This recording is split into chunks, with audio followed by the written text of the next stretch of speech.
नमस्कार दोस्तों, हमारे मोटिवेशनल साइको चैनल में आपका स्वागत है। क्या आपने कभी किसी ऐसे इंसान को देखा है जो आम लोगों से अलग हो, जो लोगों से कम बात करता हो, जो कभी-कभी हँसता हो, कभी रोता हो और जो दुनिया के नियमों से अलग चलता हो? शायद लोग उन्हें पागल कह देते हैं, लेकिन क्या आपने सोचा है कि ऐसे लोग कहीं ईश्वर के करीब तो नहीं? आज हम बात कर रहे हैं एक ऐसे ही संत की, जिन्हें दुनिया ने कभी संत समझा तो कभी उन्हें रामकृष्ण परमहंस कहा, से ईश्वर के साक्षात भक्त माना।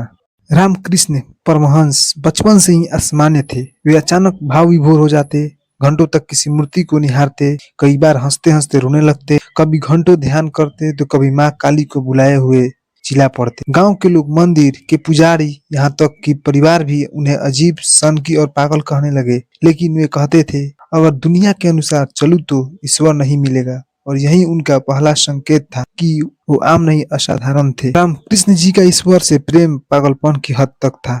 वे माँ काली को केवल एक मूर्ति नहीं, साक्षात माँ मानते थे। घंटे उनकी मूर्ति के सामने खड़े रहते, कभी नाचते तो कभी रोते तो कभी बेहोश हो जाते। कई बार लोग उन्हें फिट आ गया मान लेते थे, लेकिन असल में वे ईश्वर के प्रेम में लीन हो जाते थे। उन्होंने खुद कहा, मुझे ईश्वर चाहिए जैसे डूबता हुआ आदमी सांस चाहता है। ऐसा प्रेम बहुत कम लोगों में होता है, और जब होता है तो समाज उसे समझ नहीं पाता। रामकृष्ण परमहंस को माँ काली के साक्षात दर्शन होते थे, लेकिन लोग कहते थे ये भ्रम है, तो मति भ्रम है। डॉक्टरों को बुलाया गया, मानसिक रोग बताया गया, लेकिन जब विवेकानंद जैसे बुद्धिमान शिष्य ने उनसे पूछा, क्या आपने सच में ईश्वर को देखा है, तो रामकृष्ण जी ने मुस्कुरा कर कहा, हाँ, जितनी स्पष्टता से मैं तुम्हें देख रहा हूँ, उससे भी अधिक स्पष्ट रूप से मैंने माँ काली को देखा है। विवेकानंद निरुत्तर रह गए, और यहीं से सिद्ध हुआ, यह कोई बीमारी नहीं, यह ईश्वर का अनुभव था। समाज किसी को देखकर तुरंत जज करता है, लेकिन एक संत समाज को नहीं, आत्मा को देखता है। रामकृष्ण जी ने कभी दुनिया से लड़ाई नहीं की, उन्होंने बस प्रेम में डूबना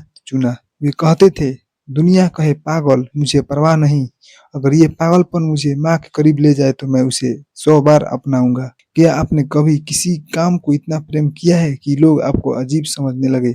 अगर हाँ, तो आप रामकृष्ण जी की राह पर हैं। जब आत्मा ईश्वर की ओर जागती है तो उसका व्यवहार बदलता है। लोग सोचते हैं कि ये नॉर्मल नहीं है, लेकिन असल में ये अलौकिक है।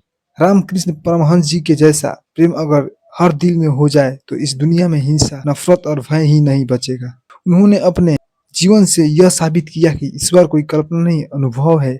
और अगर उस अनुभव के लिए किसी को पागल कहा जाए तो वह गर्व की बात। रामकृष्ण परमहंस एक चेतावनी नहीं, एक अवसर थे।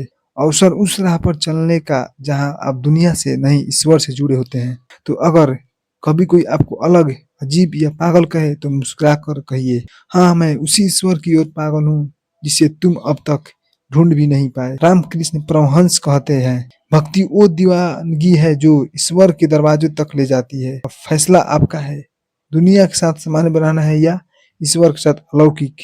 तो वीडियो अच्छा लगा तो चैनल को लाइक करें, सब्सक्राइब करें और कमेंट करना ना भूले। और बताइए कमेंट में कैसा वीडियो रहा मेरा।